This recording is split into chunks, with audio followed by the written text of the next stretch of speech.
Hallelujah. ഉൽപ്പത്തിയുടെ പുസ്തകം 4-ാം അധ്യായം 9-ാമത്തെ വാക്യത്തിൽ കർത്താവ് കായേലിനോട് ചോദിച്ചു, നിന്റെ സഹോദരൻ എവിടെ? ഈശോയിൽ ഏറ്റവും പ്രിയപ്പെട്ടവരെ, ഇതാദ്യമായിട്ട് ഈ ശുശ്രൂഷ കേൾക്കുന്നവർ, പ്രത്യേകിച്ച് കഴിഞ്ഞ 5 എപ്പിസോഡ് കുടുംബത്തിൻ്റെ 4 തലങ്ങളെക്കുറിച്ചാണ്. ആദ്യമായി കേൾക്കുന്നവർക്ക് വേണ്ടിയാണ് ഇത് പറയുന്നത്. ആദ്യത്തെ വിഷയം 4 തലങ്ങളെക്കുറിച്ച് നമ്മൾ പങ്കുവച്ചിട്ട് ഈ 4 തലങ്ങളെയും ചേർത്ത് ഇണക്കി കൊണ്ടുപോകുന്നത് ഭാര്യയും ഭർത്താവും അടങ്ങുന്ന ഒരു കുടുംബമാണെന്ന് കേട്ടു. രണ്ടാമത്തെ തലം, ഭാര്യ ഭർത്ത ബന്ധത്തിൽ സ്നേഹത്തിനാണ് പ്രാധാന്യം.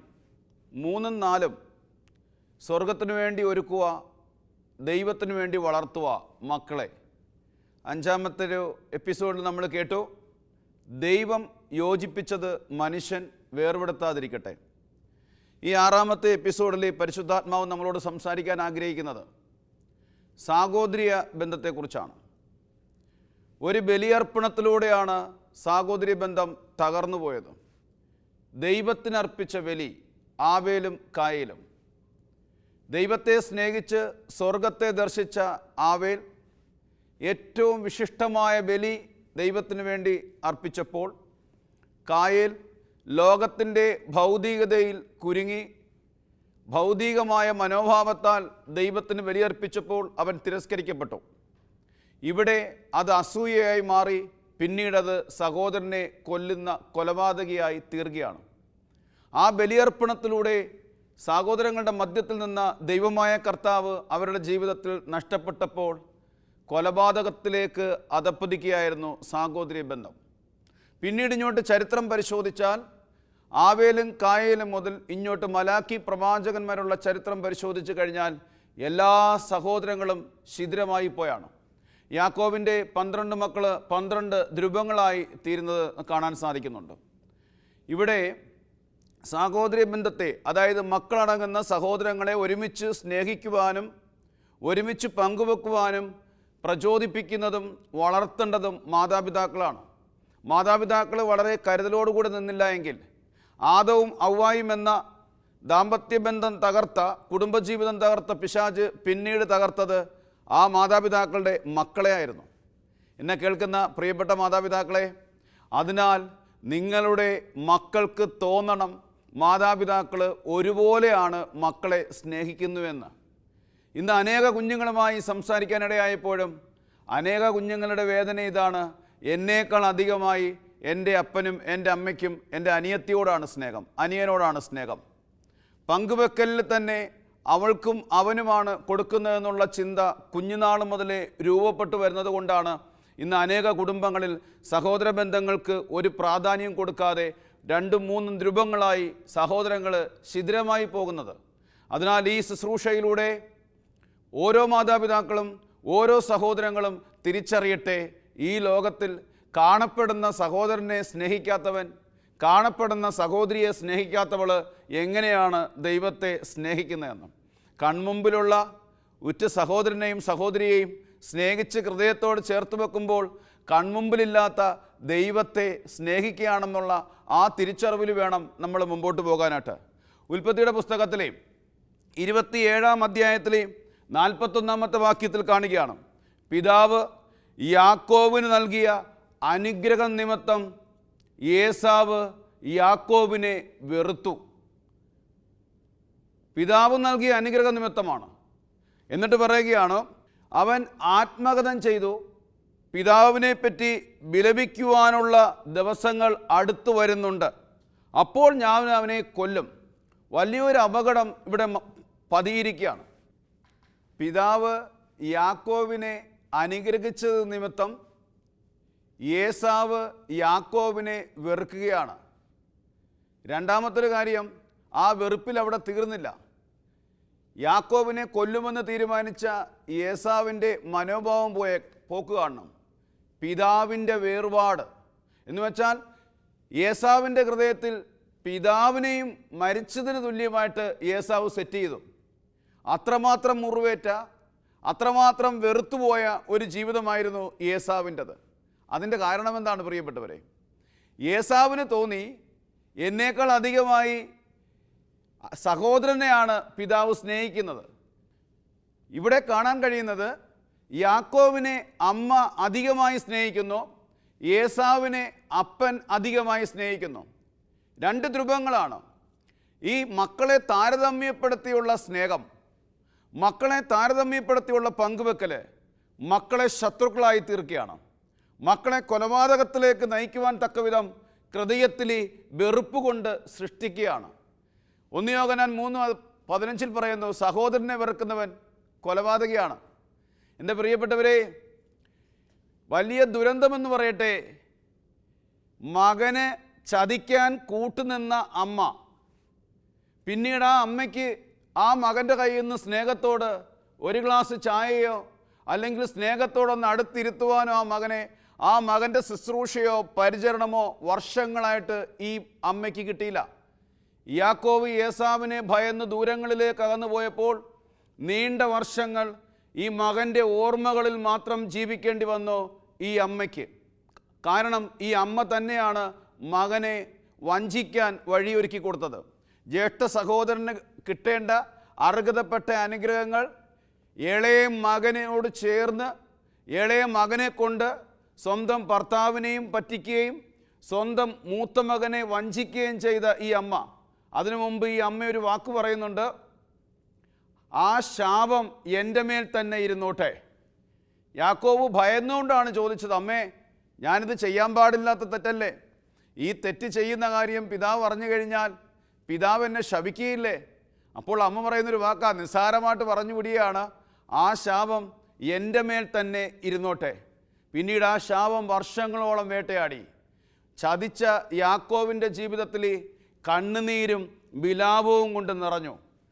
യാക്കോബ് 2 പ്രാവശ്യം ജ്യേഷ്ഠനെ വഞ്ചിച്ചപ്പോൾ ലാബാനായ അമ്മായിയപ്പൻ 2 പ്രാവശ്യം മരുമകനായ യാക്കോബിനെ വഞ്ചിച്ചു.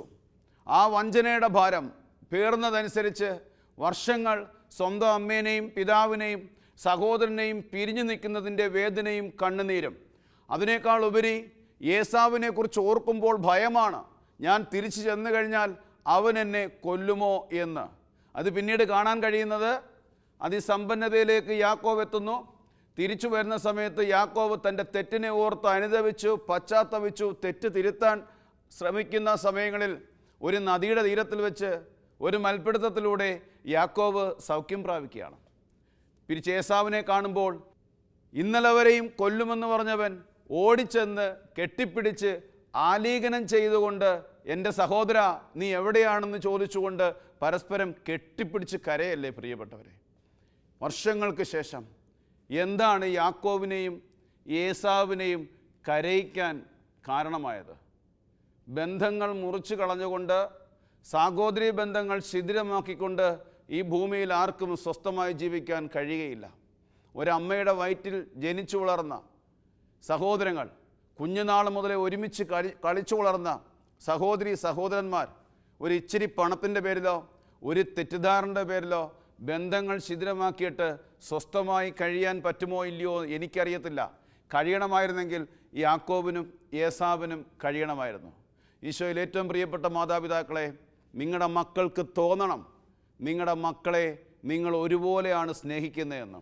ഇനി നിങ്ങൾ ഒരുപോലെ സ്നേഹിച്ചാലും ഒരുപോലെ പങ്കുവെച്ചാലും പിശാച് നിങ്ങളുടെ മക്കളുടെ ഉള്ളിലേക്ക് തെറ്റിദ്ധാരണ വരുത്താൻ ഏറെ സാധ്യതയുണ്ട്.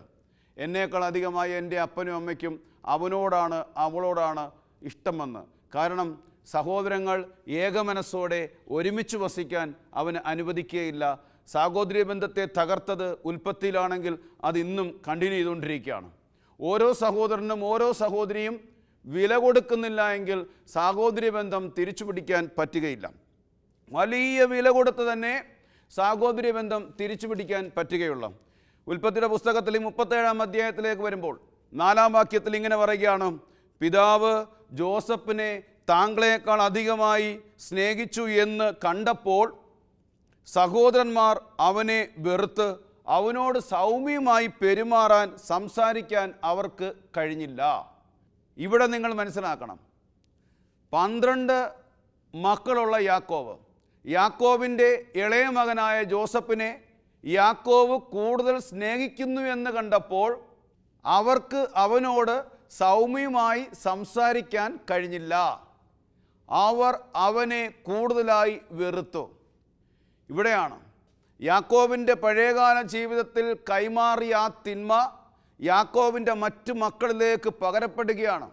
എന്നാൽ ജോസഫ്, പ്രിയപ്പെട്ടവരെ, ദൈവത്തെ സ്നേഹിച്ചു, സഹോദരങ്ങളെ ഹൃദയത്തിലേക്ക് വഹിക്കുകയും ചെയ്യുകയായിരുന്നു. ജോസഫിൻ്റെ പ്രത്യേകത എന്ന് പറഞ്ഞു കഴിഞ്ഞാൽ, സഹോദരന്മാർ എന്തൊക്കെ ജോസഫിനോട് ചെയ്തിട്ടുണ്ടോ, എങ്ങനെയൊക്കെ പെരുമാറിയിട്ടുണ്ടോ, ജോസഫിന് സഹോദരന്മാരെന്ന് പറഞ്ഞാൽ ജീവനായിരുന്നു. ജോസഫിൻ്റെ പ്രത്യേകത അതുതന്നെയായിരുന്നു. ജോസഫ് ഈ ലോകത്തിൽ ഏറ്റവും കൂടുതൽ മുറിവേറ്റൊരു മനുഷ്യനാണെന്ന് പറയാൻ പറ്റും. അതിനാൽ നമ്മുടെ ജീവിതത്തിൽ വളരെ പ്രാധാന്യം കൊടുക്കേണ്ട ഒന്നാണ് സഹോദരി ബന്ധം. ഇതെനിക്കൊരു കാലഘട്ടത്തിൽ കഴിഞ്ഞിരുന്നില്ല. ഞങ്ങൾ 7 മക്കളാണ്, 7 ധ്രുവങ്ങളാണെന്നൊക്കെ വേണമെങ്കിലും പറയാൻ സാധിക്കും. എന്നാൽ ഈ രഹസ്യം തിരിച്ചറിഞ്ഞു കഴിഞ്ഞപ്പോഴത്തേന് ഒരുപാട് കരയേണ്ടി വന്നു. ഞാൻ കർത്താവിനോട് പറയുകയായിരുന്നു, എൻ്റെ അമ്മയുടെ മക്കളെ, എൻ്റെ പിതാവിൻ്റെ മക്കൾ, എൻ്റെ സഹോദരങ്ങളെ എൻ്റെ ഹൃദയത്തിലേക്ക് വേണം. പ്രാർത്ഥനയിലൂടെയും കണ്ണുനീരിലൂടെയും എൻ്റെ സഹോദരങ്ങളെ എൻ്റെ ഹൃദയത്തിലേക്ക് വഹിച്ചു. എന്നാൽ ഒരു കാലഘട്ടം വരെയും അവരുടെ ഹൃദയത്തിലേക്ക് എനിക്ക് എത്തിച്ചേരാൻ കഴിഞ്ഞിരുന്നില്ല. ഞാൻ ഇന്നും വായിച്ചു കഴിഞ്ഞാൽ കരയുന്ന ഒരു വചനഭാഗമാണ് ഉൽപ്പത്തിയുടെ പുസ്തകത്തിലെ ജോസഫിൻ്റെ ജീവിതാനുഭവം. കണ്ണിലൂടെ ഞാൻ അറിയാതെ കണ്ണുനീര് കവിഞ്ഞൊഴുകും ജോസഫിനെ കുറിച്ച് വായിച്ചു കഴിഞ്ഞാൽ. എന്ന് വെച്ചാൽ എന്തുകൊണ്ടെന്നറിയോ? 17 വയസ്സുള്ള ജോസഫ് ക്ഷേമാന്വേഷണത്തിന് വേണ്ടി സഹോദരങ്ങളെ തേടിപ്പോയാണ് ഭക്ഷണവുമായി സഹോദരങ്ങളെ തേടിപ്പോകുന്ന ജോസഫിനെ ആദ്യം അവർ കൊല്ലാനാണ് തീരുമാനിക്കുന്നത്.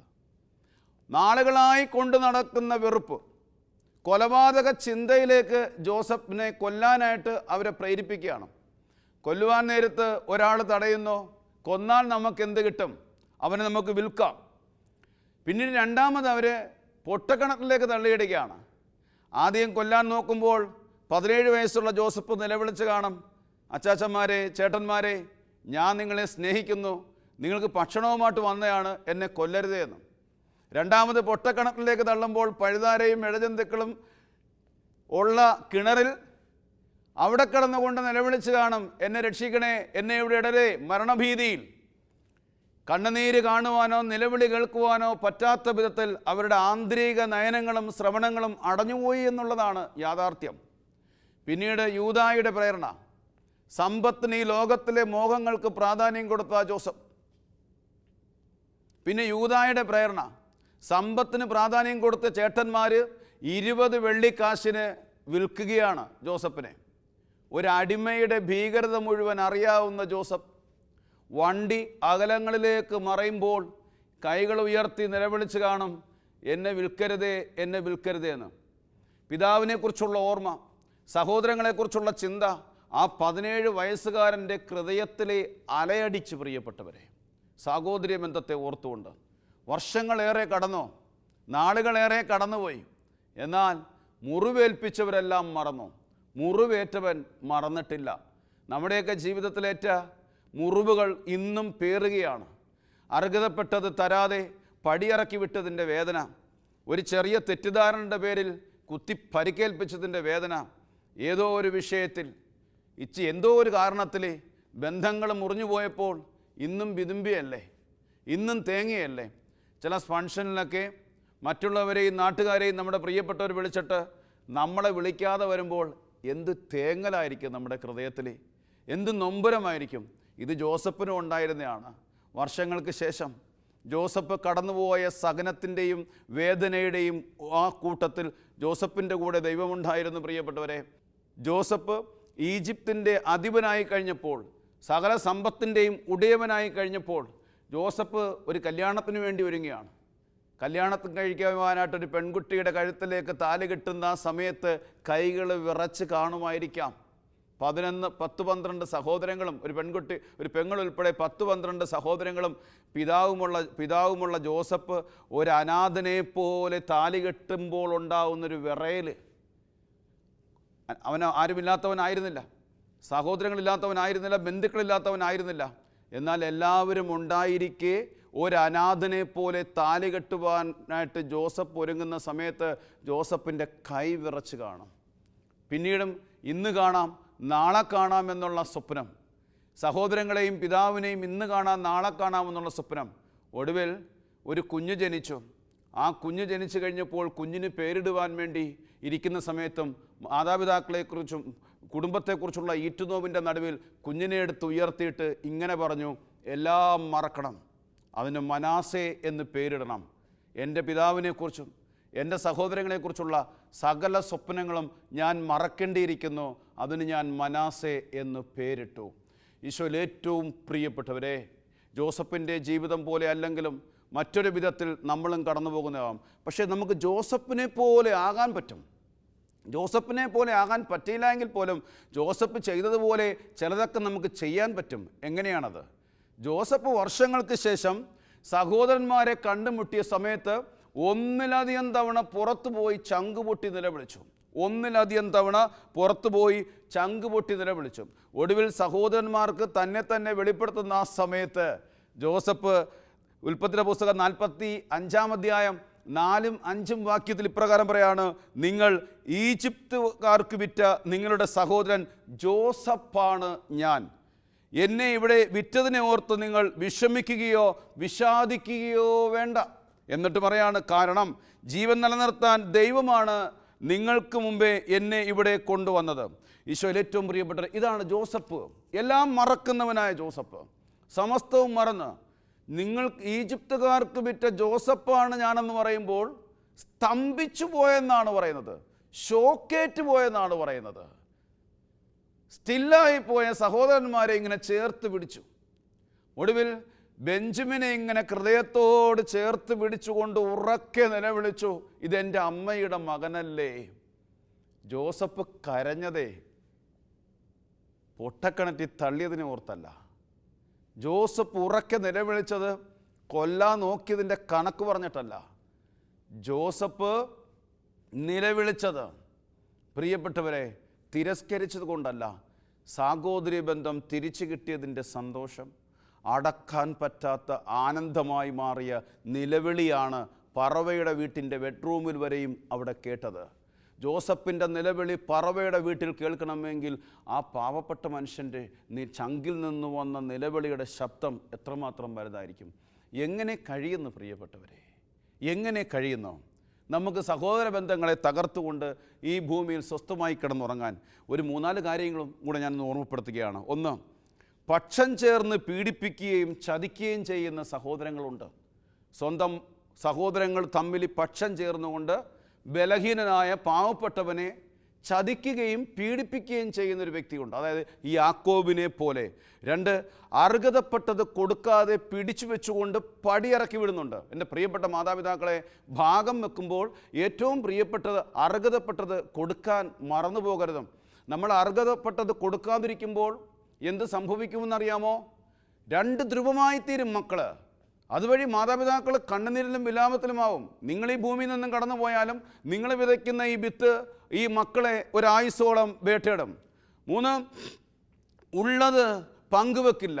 സ്വന്തം കൂടപ്പുറപ്പ് പട്ടിണിയിലും ദാരിദ്ര്യത്തിലും ജിപ്തിയിലും കടക്കണിയിലുമാകുമ്പോൾ അതിസമ്പന്നനായ സഹോദരൻ ലാവിഷായിട്ട് ദൈവം എന്നെ അനുഗ്രഹിച്ചു എന്ന് പറഞ്ഞുകൊണ്ട് ആഘോഷിച്ചുകൊണ്ട് ജീവിക്കുമ്പോൾ ദൈവമായെല്ലാം ദൈവം നിന്നെ അനുഗ്രഹിച്ചതായിരിക്കാം, പക്ഷേ നീ ആ ദൈവ വിചാരത്തിനെതിരെയാണ് പ്രവർത്തിക്കുന്നതെന്ന് കൂടെ മനസ്സിലാക്കണം. 4, പ്രിയപ്പെട്ടവരെ, ഒരിക്കൽ ചെയ്തു പോയ തെറ്റിൻ്റെ പേരിൽ ഒരായുസോളം വെറുക്കുന്ന സഹോദരങ്ങളെ കണ്ടിട്ടുണ്ട്. ഒരിക്കൽ ചെയ്തു പോയ ഒരു സഹോദരനോ സഹോദരിയോ ഒരിക്കൽ ചെയ്തു പോയ തെറ്റിൻ്റെ പേരിൽ ഒരായുസോളം പീഡിപ്പിക്കുന്നവരെയും കണ്ടിട്ടുണ്ട്. ജോസഫ് പീഡിപ്പിച്ചിരുന്നുവെങ്കിൽ സഹോദരങ്ങളെ തിരിച്ചു കിട്ടില്ലായിരുന്നു. 5, എല്ലാവിധത്തിലും തകർക്കുമെന്ന് പറഞ്ഞ് ഇറങ്ങിത്തിരിച്ചിരിക്കുന്നുണ്ട് സഹോദരങ്ങൾ.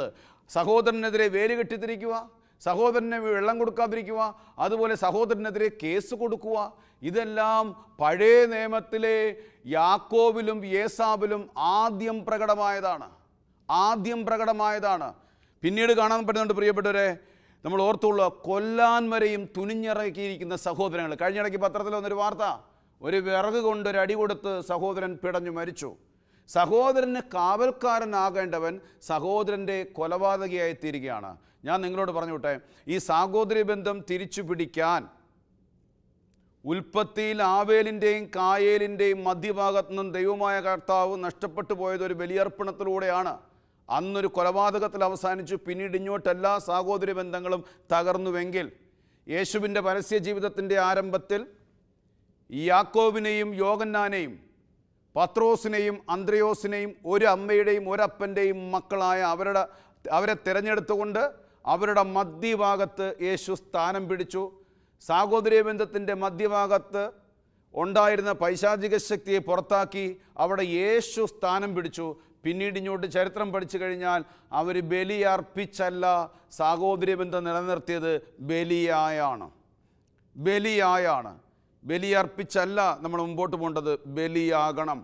അവസാനത്തെ സഹോദരനെയും സഹോദരിയെയും തിരിച്ചു പിടിക്കുന്നത് വരെ ഒരുപാട് കരയേണ്ടി വരും, ഒരുപാട് സഹിക്കേണ്ടി വരും, ഒരുപാട് വിട്ടുകൊടുക്കേണ്ടി വരും. ദൈവം അതിന് നമ്മളെ സഹായിക്കട്ടെ. ഉൽപ്പത്തി 4:9 ചോദിച്ചു, കർത്താവ് കായേലിനോട് ചോദിച്ച അതേ ചോദ്യം എന്നെ കേൾക്കുന്ന സഹോദര സഹോദരി നിന്നോട് ചോദിക്കുന്നു, നിൻ്റെ സഹോദരൻ എവിടെ, നിൻ്റെ സഹോദരി എവിടെ? അതിനുത്തരം കൊടുത്തേ മറ്റത്തോള്. ഏതെങ്കിലും ഒരു വ്യക്തിയെ ഹൃദയത്തിൽ നിന്ന് മാറ്റി നിർത്തുകയോ ഏതെങ്കിലും ഒരു വ്യക്തിയെ വെറുക്കുകയോ ചെയ്തിട്ടുണ്ടെങ്കിൽ നീ കൊലപാതകയാണ്. 1 യോഹന്നാൻ 3:15. കർത്താവേ, സമൃദ്ധമായി ഞങ്ങളുടെ സഹോദരി ബന്ധം നിലനിർത്തുവാനും കൃപയിൽ ചേർത്ത് പിടിക്കുവാനും ഞങ്ങളെ സഹായിക്കണമെന്ന് പ്രാർത്ഥിക്കുന്നു. ആമേൻ.